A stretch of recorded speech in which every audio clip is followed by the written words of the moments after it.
اعوذ باللہ من الشیطان الرجیم بسم اللہ الرحمن الرحیم السلام علیکم۔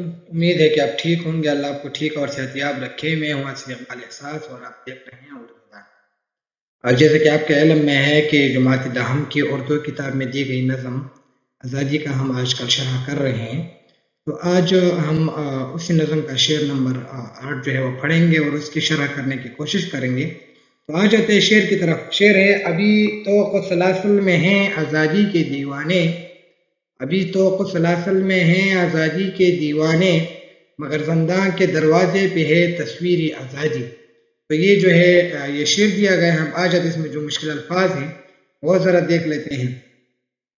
مشکل الفاظ اور معنی: طوق سلاسل یعنی قید و بند، زندان یعنی قید خانہ، آزادی کے دیوانے یعنی آزادی کو شدت سے چاہنے والے یا آزادی کے متوالے یا آزادی کے خواہشمند۔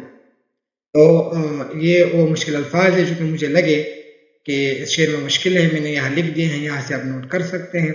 حوالے کی طرف آ جاتے ہیں۔ حوالے شعر: شاعر کا نام احسان دانش ہے، صنف نظم ہے، نظم کا عنوان ہے آزادی۔ اب آ جاتے ہیں کہ اس شعر میں بنیادی طور پر شاعر کہنا کیا چاہتے ہیں۔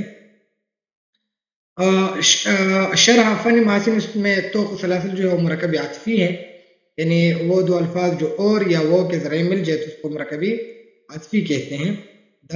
زندان اور دروازہ جو ہے وہ میراث النظیر ہے، یہ علم بدیع ہے یہ۔ اچھا، آ جاتے اس شعر میں بنیادی طور پر شاعر کہنا کیا چاہتے ہیں وہ ذرا دیکھ لیتے ہیں۔ اس شعر میں شاعر کہتے ہیں کہ وہ لوگ جن کا مقصد صرف اور صرف آزادی ہے اور یعنی جن کا مقصد صرف اور صرف آزادی ہے اور جنہوں نے اپنی زندگی کا مقصد صرف اور صرف آزادی کو بنایا ہے اور صرف اسی کی خاطر وہ قید و بند کی مشقتیں برداشت کر رہے ہیں، اگرچہ وہ قید خانوں میں بند ہیں مگر ان کو امید ہے کہ قید خانے کے دروازے پر آزادی کی تصویر لگی ہے اور یہ ان کے لیے امید کا ذریعہ ہے کہ ایک نہ ایک دن ان کو آزادی مل جائے گی اور وہ آزاد فضا میں سانس لے سکیں گے۔ ایک تو شاعر یہ کہنا چاہتے کہ جو لوگ آزادی پسند ہے، آزادی کے متوالے ہیں، جن کا مقصد صرف آزادی حاصل کرنا ہے، اگرچہ وہ قید و بند کی مشقتیں برداشت کر رہے ہیں اور زندان میں قید ہیں، لیکن کیا ہے کہ دروازے پر آزادی کی تصویر لگی ہوئی ہے اور یہیں ان کی امید ہے کہ ایک نہ ایک دن ان کو آزادی مل جائے گی اور وہ آزاد فضا میں سانس لے سکیں گے۔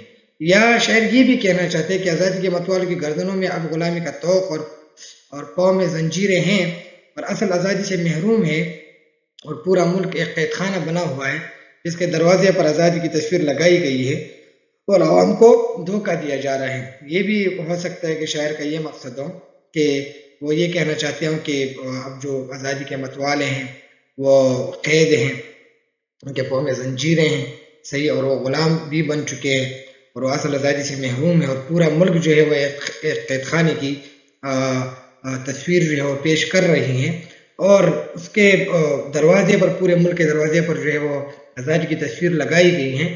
یہ عوام کو ایک دھوکہ دیا جا رہا ہے، یعنی بنیادی طور پر یہ بتا دیا جا رہا ہے کہ عوام کو دھوکہ دیا جا رہا ہے کہ وہ آزاد ہے حالانکہ وہ تو غلام ہے۔ تو امید ہے کہ یہ شرح آپ کو سمجھ آ گئی ہوگی۔ جہاں مسئلہ ہو آپ کمنٹس میں پوچھ سکتے ہیں۔ اگلے لیکچر میں انشاءاللہ دوبارہ آپ سے ملاقات ہوگی، تب تک اللہ پامان، خیر و آباد۔